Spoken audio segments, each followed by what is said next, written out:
when you're studying the individual person, the book that we're going to use for that is going to be called The Elusive.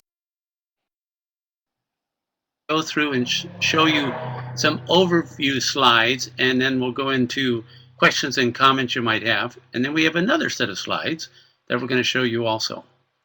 So the very first category that we want to consider when we're looking at tonight, which is on group dynamics. So we've had 2 other webinars. This is our 3rd one. And on our first ones, we were talking more about the individual or 2 people. And tonight we're going to be talking about group dynamics.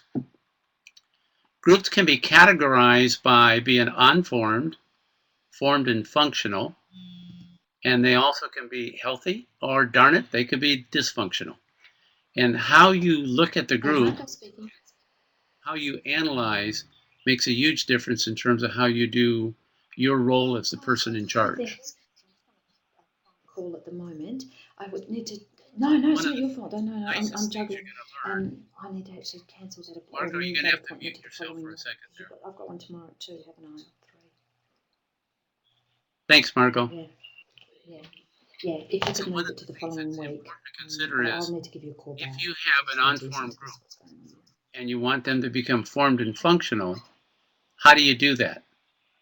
Well, the easiest way to do that is to look at 4 techniques called EASY, and the 4 techniques allow you to accelerate the formation of the group. Now the question becomes, why do you want to have a group become formed? Well, one of the things you'll find is that when you go from an unformed group to a formed group, there's less energy that you have to expend for yourself in terms of having the group function well. So what we're going to suggest is these 4 techniques can be used over and over and over, not just at the beginning, but anytime you need to have the group have a sense of where are they and where they can go next.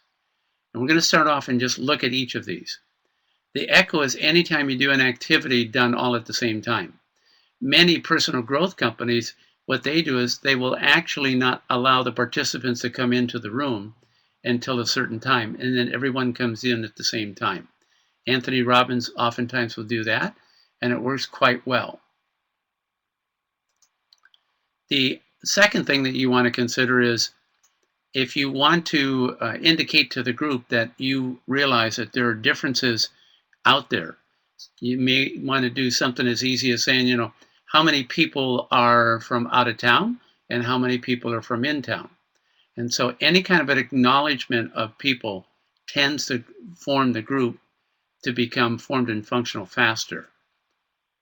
When the person is presenting, if they do lots of pausing, especially with the frozen hand gesture, they end up having an easier time of getting the people to be comfortable. This to me is one of the most interesting concepts we have, because what it says is when people know each other, they're very, very comfortable with the silence. Well, could you take the symptom of being very comfortable with silence and artificially do it so that people are thinking that they're more comfortable than they actually are? And that's the whole concept of silence. The last one, called Your Hands, is directly connected with the acknowledgement. So when we're doing the acknowledgement of raise your hand if you're from in town, raise your hand if you're from out of town, once you have both of those done, what you're able to do with your 2 hands is to bring them together and say something in unison, such as, so what we're going to be doing during this training, and then you collapse the 2 subgroups together into one big group. And that is very effectively done and very easy to do. It's just a question of practicing it. Now, throughout our books, we talk a lot about the concept of dogs and cats. And your view and my view of dogs and cats might be slightly different, and it could be radically different. And it's going to be based on the context. So if we're doing a financial program, if we're doing a financial discussion, it may well be that I would be a dog or you could be the dog and I could be the cat. Either way. But each time you switch the context that you're in, you will find that who the dog is and who the cat is could change quite a bit. The second variable that determines your sense of what is a dog, what is a cat, is your background. If you come from a very cat-like family where people are all very independent and they were autonomous to some extent emotionally, then those people are going to see themselves as, this is my version of what I call a cat. And so it could be very, very different that one person's background is so contrary to the participant sitting next to them that they wouldn't even agree on what a dog is and what a cat is. And then I think the last area in terms of dog and cat that we need to really just have a caution about is the idea of comparison. So I could be with one group of people and I would be seeing myself and actually be seen by them as being very dog-like. If you put me in another group, I could become very cat-like. So 3 cautions that we have in terms of when we use the term dog and cat. One is the context that we're dealing with right now. The second one is the background. And the third one is the comparison. Now, all of those can be summarized in this one sentence. If this is fairly new to you, I'd recommend you may want to copy it down. And then in this coming week, just notice how you could fill in the information and how the sentence would read when you were saying, in the context of. And then you have to do a comparison between yourself, an individual, or a subgroup.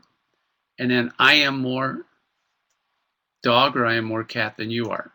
So those are the 3 cautions that we want to give you in terms of understanding about cats and dogs. Now here's the luxury of forming that group as fast as you can.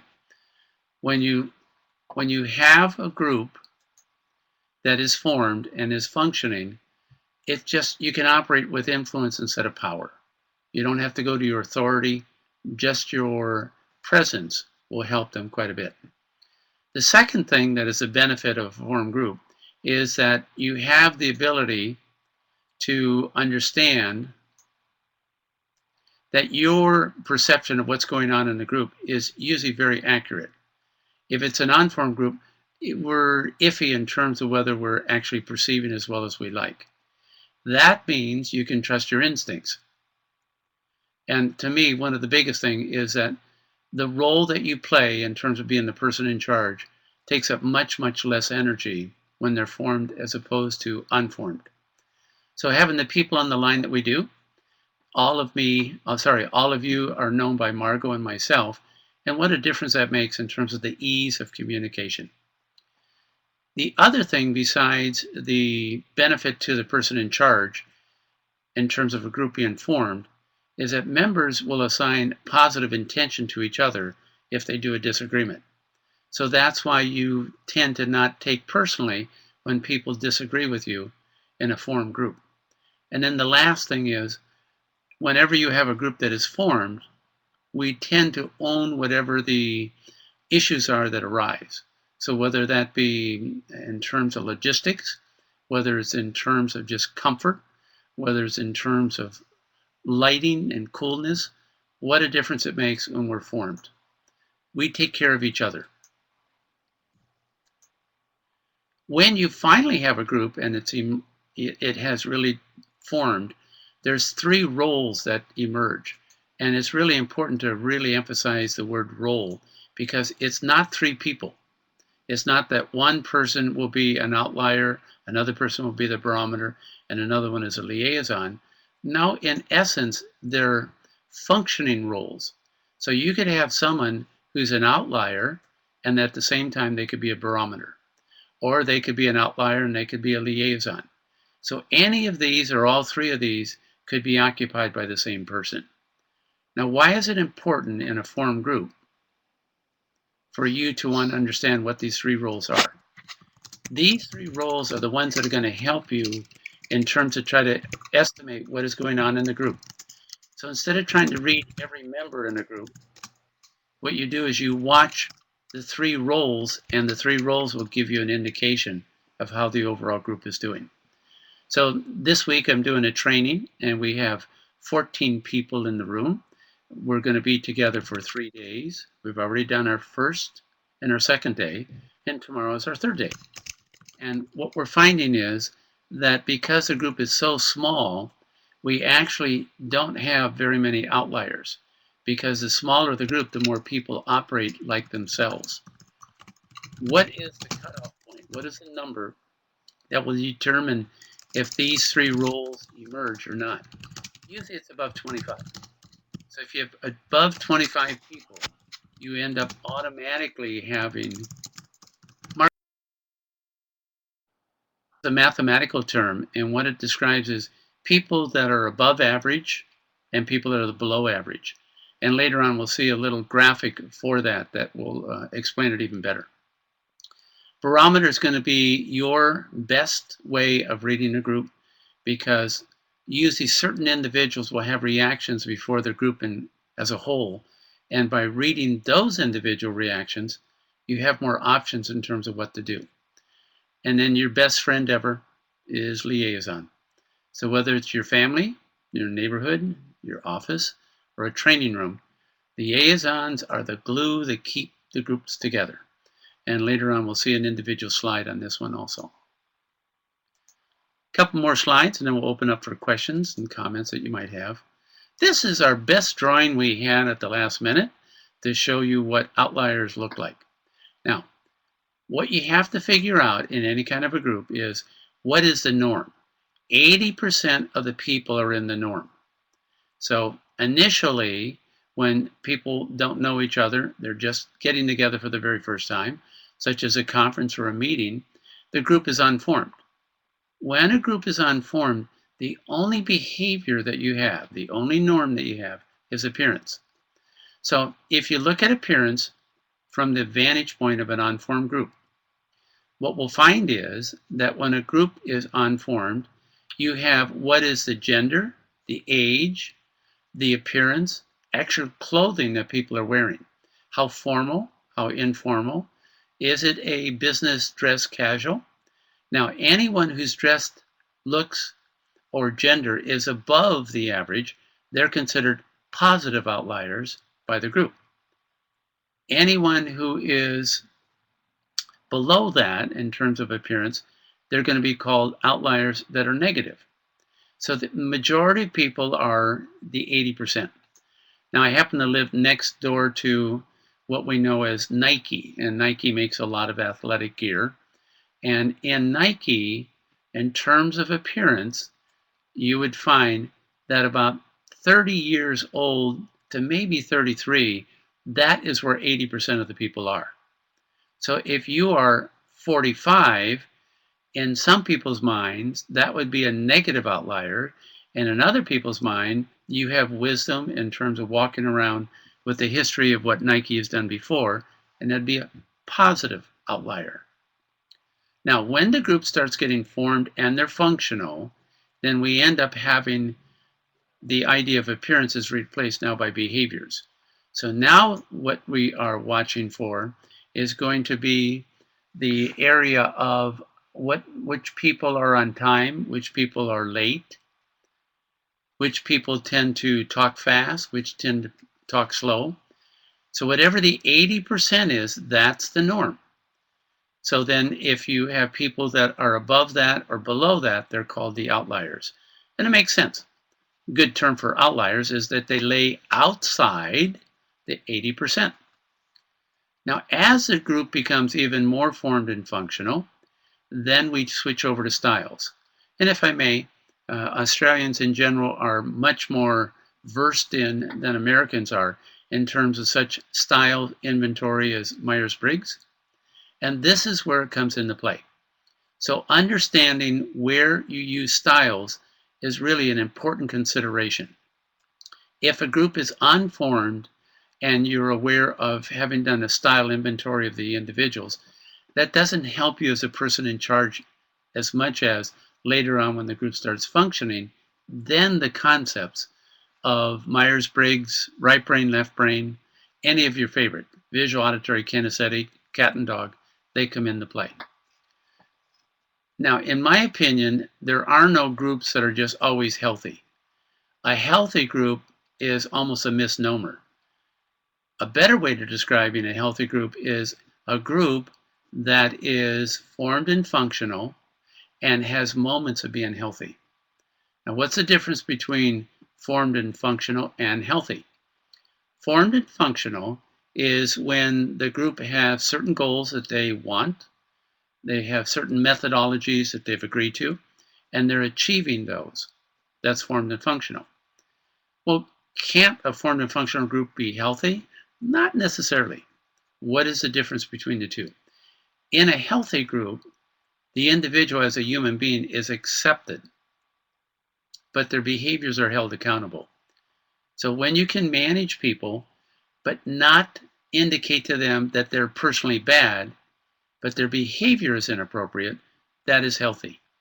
And if I may, that's something I still am striving for, even though I'm the one that came up with the term. Not an easy concept to implement, but a fairly easy concept to understand.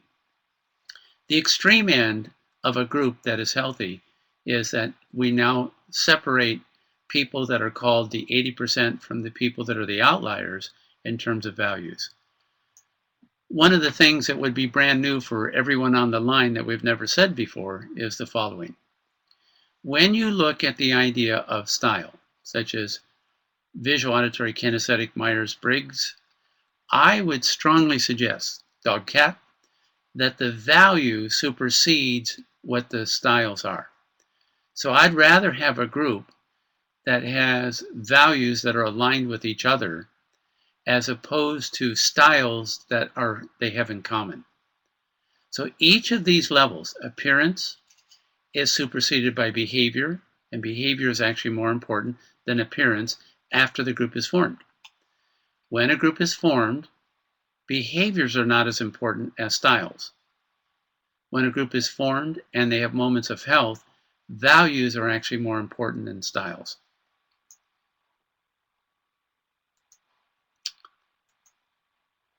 What is a barometer? Well, we got some very pretty pictures here that we put up.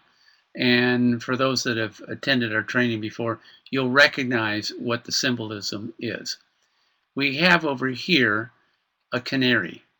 A canary is something that miners use when they go underground historically. And since the bird has smaller lungs than a human being, if the bird is singing, then the miners knew that the gas, the air in the cavern that they're in is healthy enough for them to work. If the bird stops singing, you start running, because we know that the bird has smaller lungs, poisonous gas, they will be affected before humans, which larger lungs are. The other symbol that we have for the area of barometer is a rose. And oftentimes in our training, we'll ask people to hold up their hand and say, wiggle your 4 fingers and pretend that this is the grapes. And then at the end of a row of grapes is always a rose bush. And that's what we have right here. Now, how is a rose bush a barometer? When you are a vintner and you're growing wine, and Australia has beautiful wine, love tasting it, and we want to make sure that our grapes are all healthy, we have to figure out if the grapes are starting to get unhealthy before they actually are unhealthy. So we plant a rose bush at the end. Why? The rose bush is susceptible to the same diseases as the grapes. So if the rose bush is healthy, then I know that my grapes are healthy. So our second icon or symbol for a barometer is going to be a rose bush. Now, let's delineate what the characteristics of a barometer are. They have to be a member of an important subgroup. So normally you will have each person in a room, they'll have like 4 or 5 memberships in terms of subgroups. What are the names of some subgroups? Oh, subgroups of clarity, ambition.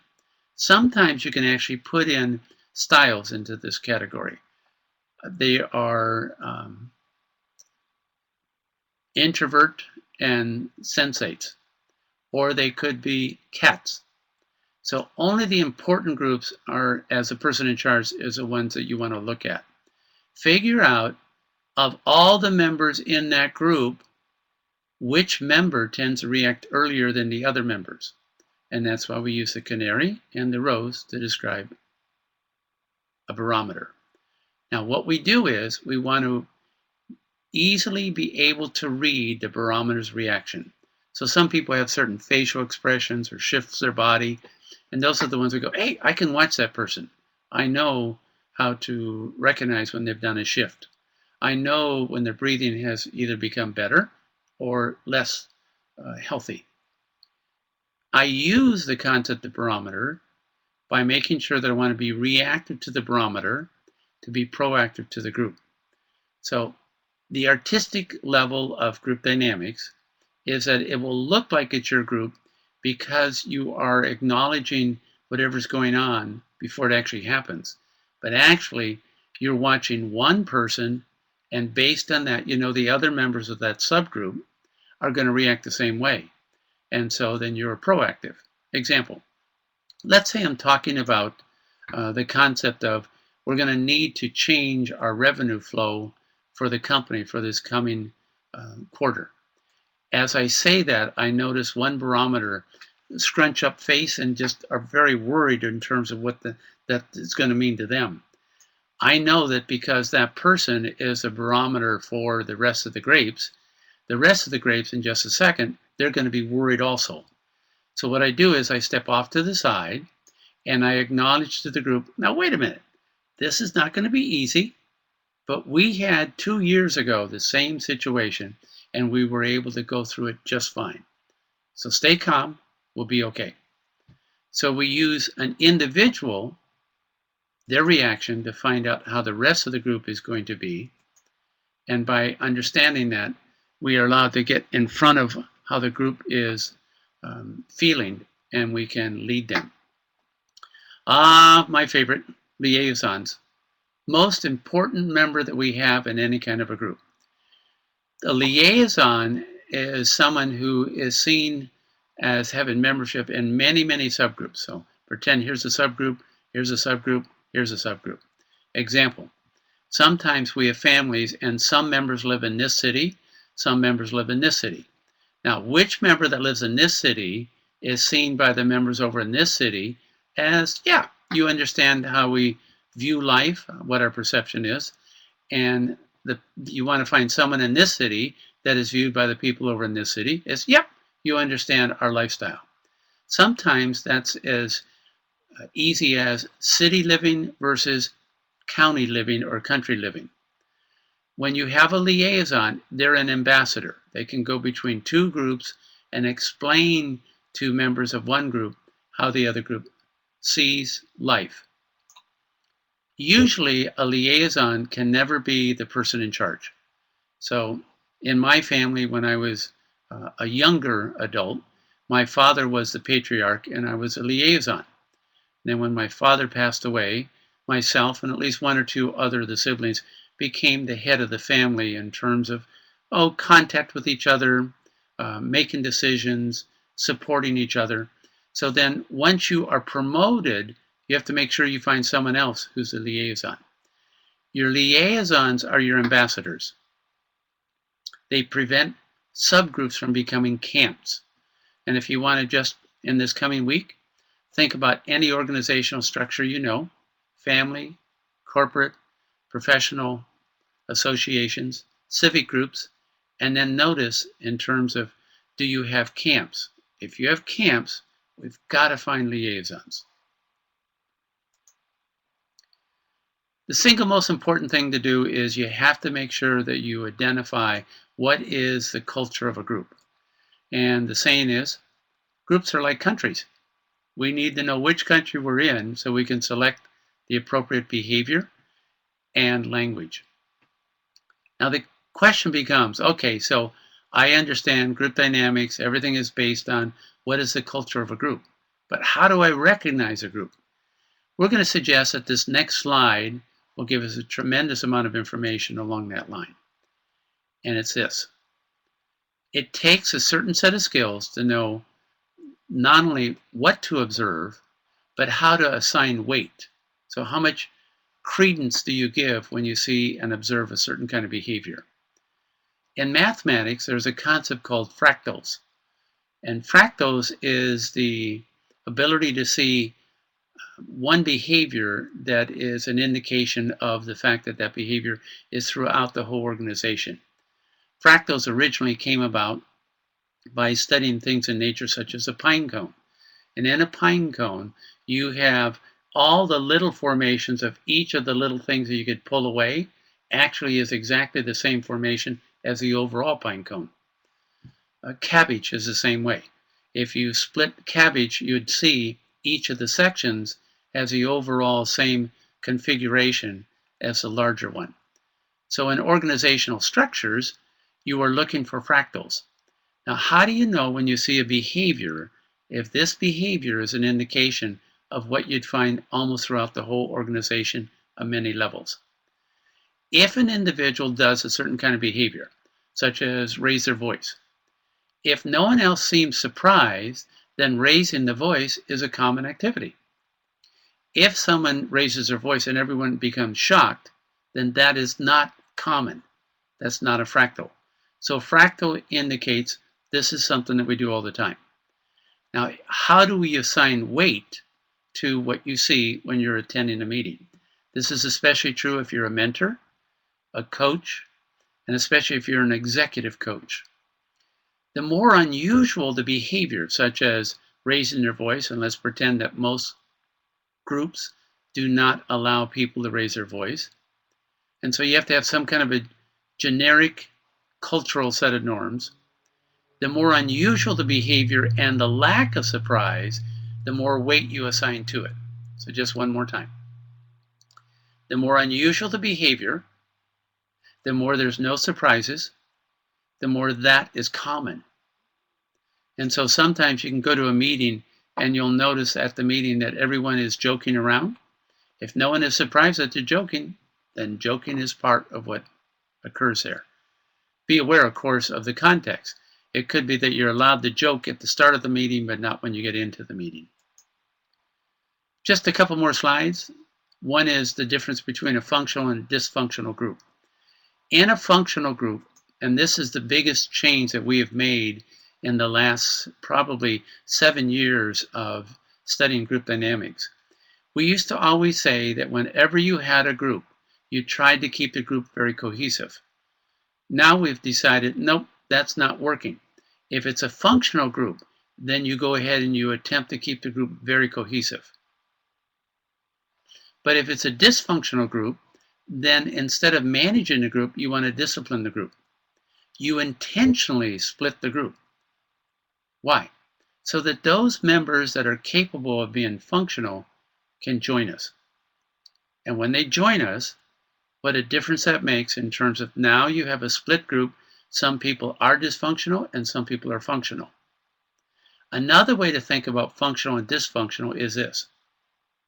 If you're the person in charge and you see an individual behavior as inappropriate, such as always being late to a meeting, if the group is functional, they will agree that that's an inappropriate behavior.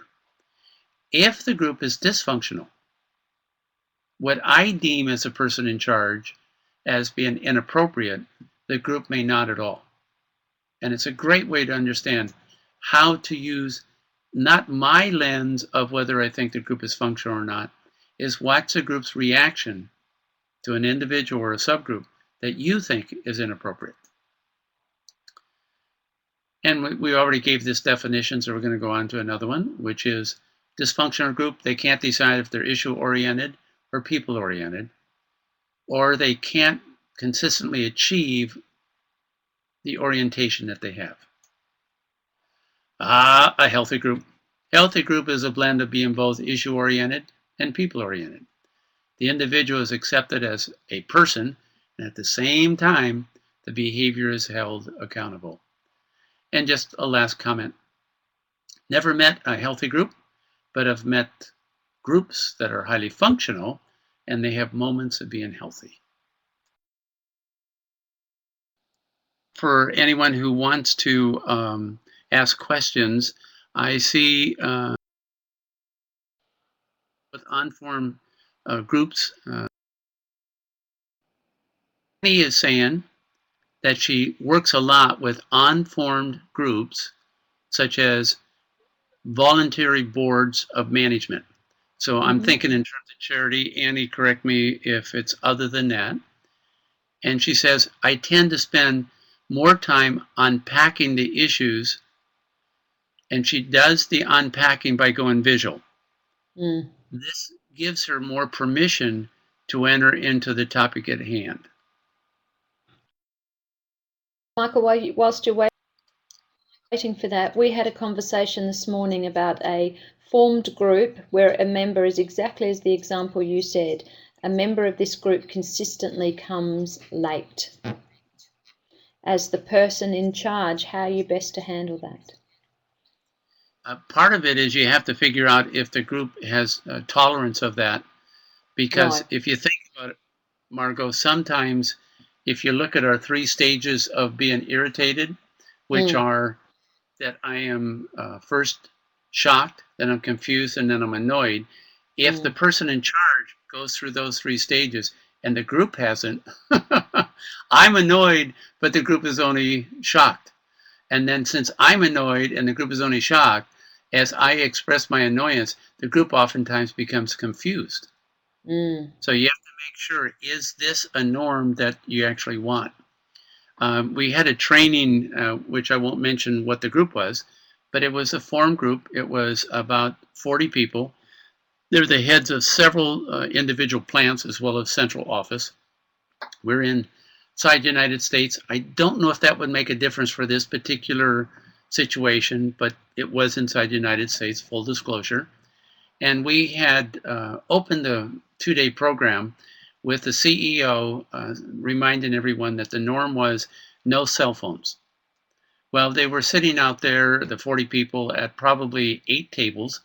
And throughout the morning, and then it increased in the afternoon, we had people that were doing not just their cell phones, but some people were actually playing games on their iPhones and their iPads. So that night, I asked permission from the CEO, could I handle this situation? Because we certainly have a dysfunctional group in that we are saying that one of our norms is that you cannot use a cell phone, and yet we're using cell phones. So we're contradicting ourselves. So the next day, Margot came in, and what we did was we set up a new empty table at the front of the room, and there was a sign on the table, and it said, anyone sitting here is allowed to use their cell phone.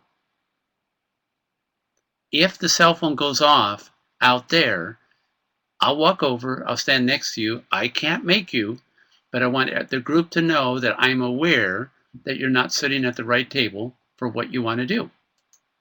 And it was amazing that we put up on a big flip chart, Margot, here was the emergency number to call of the CEO, and the CEO would make sure you got any message you needed to know for what was going on. It was amazing that no one took out their cell phones because they didn't want me to stand next to them, and then they could still resist me, but everyone would know that they're violating what it is. So sometimes trying to use your influence instead of your power, but trying to make sure that the group is aware that you're aware of what's going on is really critical. Marco, in this particular situation, were you an outside or an inside member of that group? In this one I was sharing with you, it's not actually my group. It was relayed to me. Gotcha. Thank you. Clark writes, when you have a person who is getting the content quickly, acknowledge that they have it and revisit what you've already covered. Is that correct? What you're going to find in any kind of a group, if we go back to recognizing what we mean by when we're talking about the different levels of a person who is above and below the norm. So let's pretend this is speed of understanding, and we have someone who's way, way ahead of that group. And Clark, I think that's what you're talking about. If you're the person in charge, what do you do? Well, some groups has values that they will either wait for the person that is not getting it, but they will not speed up for the person who is getting it. That group normally is going to be dogs, just to repeat. In a dog group, everyone gets to have it before we move on. And so the person who gets it quickly, they would not be given any special treatment or recognition. If it's a cat group and the value is high cat, then those people that get it quickly are rewarded, and those people that can't keep up are left behind. So we still have to go back, Clark, to what is the culture of the group before we can say, so what do you do about that? One of the things that you can do is, yes, you can acknowledge that some people are going to get it faster than others. The question becomes, how do you do that? So turning the camera a little bit different, what happens is this. If I'm talking to a group, I'm saying, you know, we're doing fine in terms of blah, blah, blah, and blah, blah, blah, blah, blah, blah. And some of you are going to get this quicker than others. If I look at the person who's going to get it quicker than others, everyone follows my eyes, and then that person becomes the center of attention. So I run the risk of that person actually being seen by the group as a competitive person in charge, at least on a knowledge basis.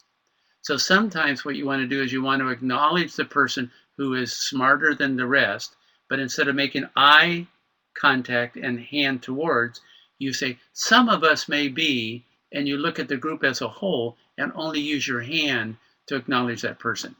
A lot of times that will help. A lot of times that will help the individual feel like they're recognized without disrupting the group. Clark, does that make sense? So number one, you have to figure out what is the culture of the group. And then number two, do they allow and have premium put on quick thinkers, or do they put it on the slow thinkers, or somewhere in between? Great question. Keep the questions coming.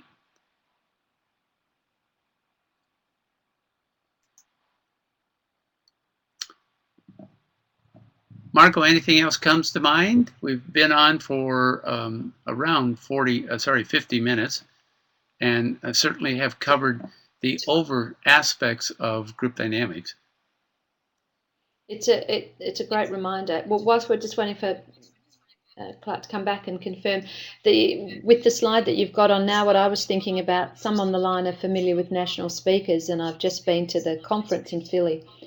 And when you talk about the difference of styles versus values, it was quite profound at the awards ceremony where exactly that, two people were awarded that were very different in styles, that at one point were ostracized from that association. Wow. Yet the health of the group, in my opinion, has evolved whereby there is the recognition of shared values, and those styles have been less important.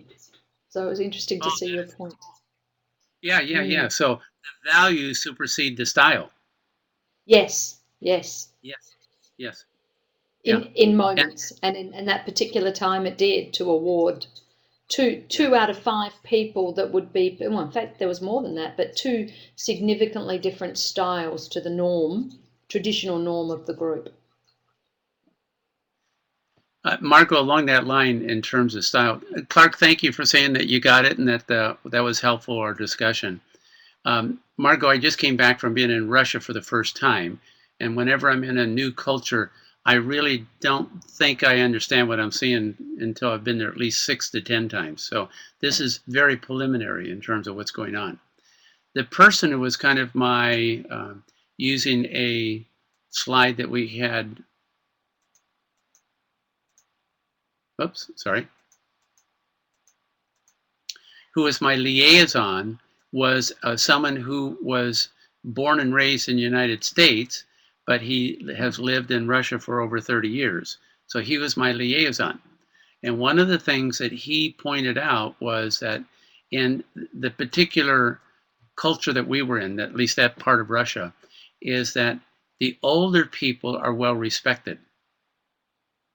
So that might be different than a more fast-paced country where older people are seen as, you're slowing me down. And so he says, I have to be careful that I could not just say an opinion, because the value of older people having wisdom means that anything I say back here in terms of behavior is going to be given more weight than if I was younger. Mm. And so in the United States, many times, as you get to a certain age, you have to determine if you want to take your, I call it pewter, other people call it white hair, and do you want to dye it so that people don't know that you are actually graying. In certain cultures, gray is wonderful. In other cultures, it is absolutely passe. So in the last 3 years alone, when I come up to a door, even at like a shopping center, I realize that I've always in the past opened the door, especially for females or for children. And now I'm finding even women are opening the door and stepping aside for me to enter first. And I have to accept that that's not how I see reality, but that's how they see reality. The one that I think is just so funny is when someone will pick me up at the airport and they will ask if they can carry my bags to my room or to the hotel. And then I get to the hotel and then I go down and I lift weights in the weight room. And I'm allowed to lift weights in the weight room, but I'm not allowed to carry my own bags. And I just think it's a context. Mm. We Right. have we have a couple of comments here that we want to look at. And this is Franca, and Franca is saying, entered the, let me read it first, please.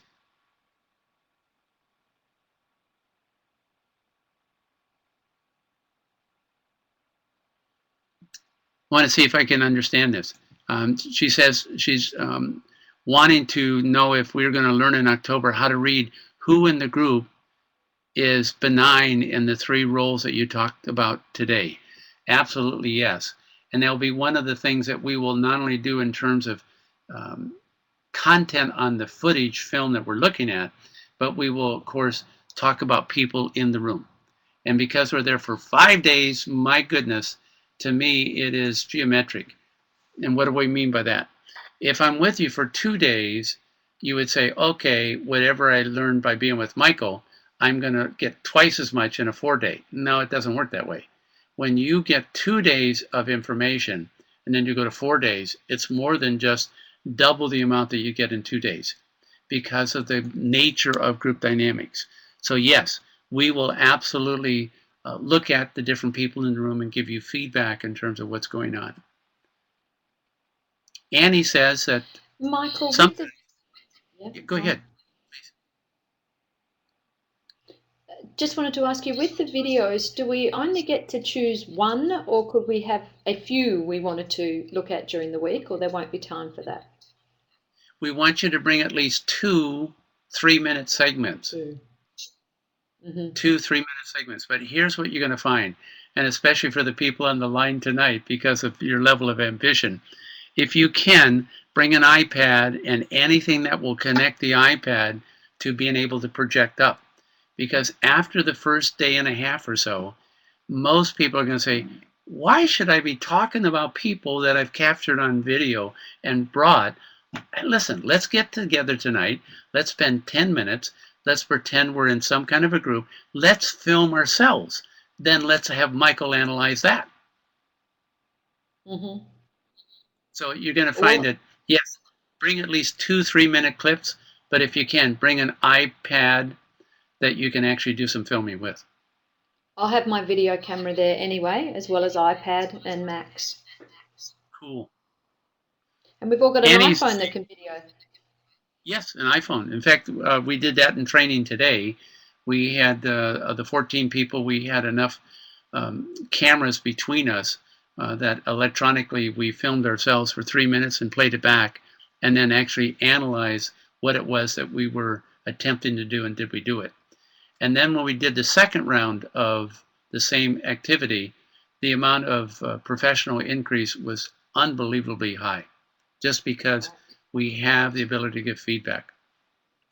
Annie is saying something here I want to make sure that it'll probably be our last person we get to talk about. So sometimes I have difficulty with a very strong person in a group that isn't in sync with the group. Oh boy, is that ever true. And they're not aware of it. So we end up spending too much time to keep everyone safe and to get the person to respect the group interest being in the room. Let's go back and look at this again. It's so smart for us to say this. The first thing we have to understand in terms of group dynamics, and let us find this. The culture. The culture is the number one thing you have to understand. Because without the culture, when you go back and you start looking at the three roles that we have, that won't help. You've got to first recognize the culture. So let's go back to this. If we have a group and the group culture, the norm, when they're formed and functional, tends to be high dog. Then if you have someone who's inappropriate, the group will not speak up and put that person in their place. And if the person in charge tries to put the person in place, you may do that, but it's going to become a confrontation because this whole group here, the 80%, they're going to go silent. This happens a lot when I'm in Great Britain.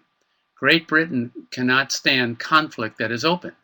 So if someone needs to be managed, they will want the person managed, but in no way will the group indicate that they will give feedback to the individual. So that's a really important one, is how do you keep everyone safe? When a group is too dog, they can't maintain being functional very long because they don't have enough catness. So the only groups that really form and can have sustainability, they have to have a mixture of both dog and cat. So in the situation, as I understand that Andy's saying, is that the long-term solution is different than what do I do right now in this meeting with this individual. The long-term solution is you have to get more cat people, and there's got to be more cat qualities that the group adopts and says, no, we want to change how our curriculum, or sorry, how we look at each other. A couple more quick comments here. We had someone who wrote in saying, gray hairs never worked as well on women as on men. Absolutely. Yeah. Sorry about that. But I must tell you, and it's part of it is because Gail does not work. My wife does not work in the corporate world. She runs the office. I love looking over at her natural white hair. To me, it's a sign of, and it's my interpretation, it's a sign of how many years we've been with each other. And I love that white hair. But I understand, it's so unfair in terms of men and women. And I'm sorry about having the video clip. Make sure you go back to Margot's or my website, click on Perception Camp, and it will run down for you what the video, it's not a requirement as much as a great opportunity. And we want to make sure that you have that as a opportunity to bring footage. Margot, I think we're just about ready to wrap up.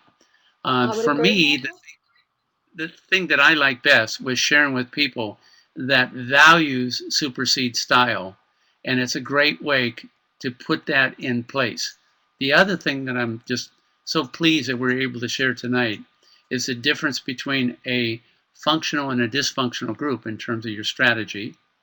And then the last thing that to me is new is trying to understand the concept of fractal. And a fractal is a behavior that doesn't cause surprise. And then the more unusual the behavior, the more weight is given to that in terms of having an insight into what the culture is like. Margot, any last minute comments? And I certainly thank you for being on the line with us. Thank you. I'd just like to know from people on the line if they could text us to say, does this time work? We've got one more webinar that we'd plan to do, and obviously we can schedule some more of that's of value leading up to Perception Camp. But does this time work? So we've got it for 11 o'clock Perth, 1 o'clock Eastern States. That's the intent. And Michael's kindly staying up at 9. So if you get a moment, I will have to jump off the line. I've got to be in the city. So thank you, beautiful Michael, and thank you everybody for joining us. So give us feedback in terms of if this is a good time. Thank you so much, people, for joining us.